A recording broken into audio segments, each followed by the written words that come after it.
आज के इस भागदौड़ भरी दुनिया में हमारा मन, हम सबका मन, मानो एक कभी ना खत्म होने वाली रेस में दौड़ रहा है। पर क्या हम कभी रुके हैं? कभी सोचा है कि ये मन थकेगा कैसे? ये एक ऐसा सवाल है जो शायद हम सब ने कभी ना कभी खुद से जरूर पूछा होगा। तो चलिए आज इसी पर थोड़ी गहराई से बात करते हैं। देखिए, सदियों पहले महान संत कबीर साहब ने भी इसी उलझन को समझा था। वो कहते हैं, मन तो थकते थकते थक जाई। मतलब, अरे मन, तुझे तो थकना ही पड़ेगा, क्योंकि जब तक तू थकेगा नहीं, जब तक तू शांत नहीं होगा, तेरा असली काम यानी खुद को पाना वो पूरा हो ही नहीं सकता। और अगर वो नहीं हुआ तो बाद में सिवाय पछतावे के कुछ हाथ नहीं लगेगा। सोचिए कितनी सच्ची बात है आज भी। तो सवाल ये उठता है कि कबीर साहब की इस चेतावनी को हम समझें कैसे, इस पहेली को सुलझाएं कैसे। अगर मन को थकना ही है तो एक बेचैन, हमेशा भागते रहने वाले मन को आखिर शांति मिलेगी कैसे? उसे थकाया कैसे जाए? इसका जवाब एक बहुत ही पुरानी और दिलचस्प कहानी में छिपा है। जी हां, इस सदियों पुराने सवाल का जवाब एक बोध कथा में मिलता है। ये कहानी है एक सेठ की, जो एक बहुत ही गहरी दुविधा में फंसा हुआ था। क्या थी उसकी दुविधा? चलिए देखते हैं। तो ये जो सेठ था, बहुत अमीर था। धन दौलत ऐशो आराम, किसी चीज की कोई कमी नहीं थी। लेकिन उसका दिल खुश नहीं था। वो अंदर से बहुत दुखी और उदास रहता था। एक दिन वहां से एक साधु गुजर रहे थे, तो उन्होंने सेठ की आंखों में वो उदासी देख ली और पूछ बैठे कि भाई क्या बात है?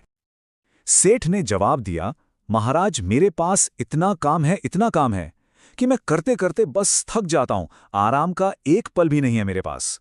अब जरा सोचिए, क्या ये हमारे आज के जीवन की सच्चाई नहीं लगती?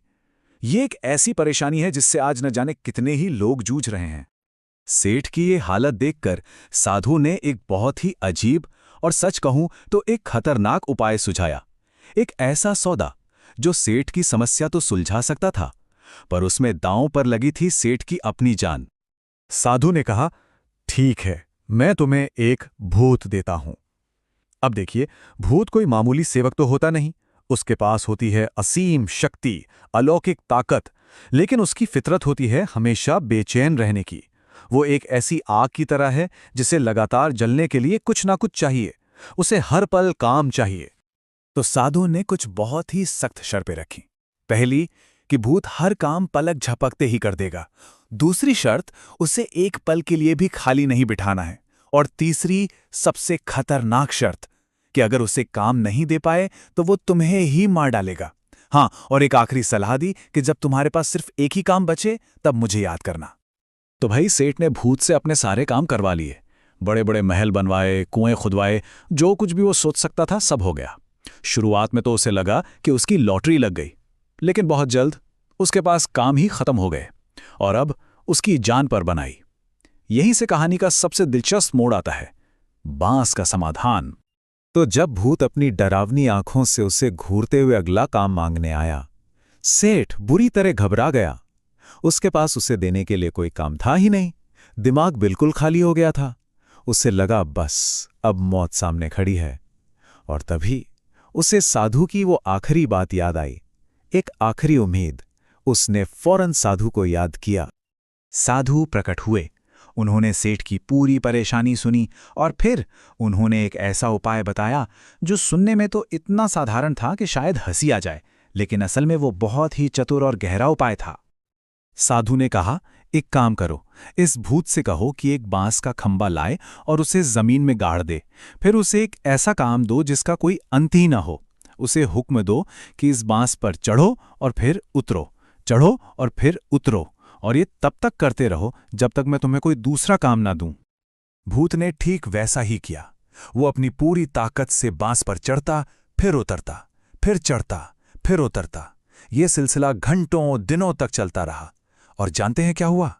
वो शक्तिशाली भूत जिसकी ऊर्जा कभी खत्म नहीं होती थी, वो भी इस बेमतलब के अंतहीन काम को करते करते आखिर में थक गया। उसकी इच्छा शक्ति टूट गई और वो सेठ को छोड़कर हमेशा के लिए भाग गया। तो इस कहानी का असली मतलब क्या है? क्या ये सिर्फ एक सेठ और भूत की कहानी थी? नहीं, बिल्कुल नहीं। इसका एक बहुत गहरा आध्यात्मिक और मनोवैज्ञानिक मतलब है। असल में हम सब के अंदर एक भूत है और वो भूत है हमारा अपना मन। इस कहानी का सबसे बड़ा राज क्या है? कहानी के आखिर में ये बात साफ साफ कही गई है, मन वही भूत है। ये कहानी हमारे मन की ही है, जो उस भूत की तरह ही शक्तिशाली है, बेचैन है और अतृप्त है। अगर हम इस रूपक को समझें तो देखिए, वो सेठ हम खुद हैं जो अपने ही मन के गुलाम बन जाते हैं। वो शक्तिशाली और खतरनाक भूत वो हमारा अपना ही चंचल मन है, जो एक ख्याल से दूसरे ख्याल पर कूदता रहता है, हमें कभी चैन से बैठने ही नहीं देता। और वो बांस का खंबा, वो है एकाग्रता का एक बिंदु, एक ऐसा लंगर जो हमें विचारों के तूफान में भटकने से बचाता है। देखिए, जैसे खाली भूत खतरनाक था, वैसे ही खाली मन भी हमें नुकसान पहुंचा सकता है। कहते ना, खाली दिमाग शैतान का घर, बस वही बात है। अगर इसे कोई एक सही काम ना दिया जाए तो ये चिंता और फालतू के विचारों में भटकता रहेगा। इसे किसी एक चीज पर लगाना पड़ता है ताकि ये थक जाए, मतलब अनुशासित हो जाए, ताकि ये हमारी सेवा करे, हम पर राज ना करे। तो वो एक चीज क्या है? वो बांस का खंबा क्या हो सकता है? ये कथा बताती है कि मन को लगाने के लिए सबसे अच्छा बिंदु है ईश्वर की भक्ति, एक ऐसा केंद्र जो कभी खत्म नहीं होता। हाँ, दूसरों के लिए ये कोई जुनून हो सकता है, कोई कला हो सकती है, या सेवा का कोई काम हो सकता है। ये पुरानी कहानी आज भी उतनी ही सच्ची है जितनी सदियों पहले थी, और ये हम सबको खुद से ये पूछने पर मजबूर करती है कि हमारी जिंदगी में वो बांस का खंबा क्या है? वो कौन सा एक काम है, वो कौन सा जुनून या मकसद है जिस पर हम अपने इस बेचैन मन को लगाकर उसे शांति दे सकते हैं और उसकी असीम शक्ति का सही इस्तेमाल कर सकते हैं? इस पर सोचिएगा ज़रूर।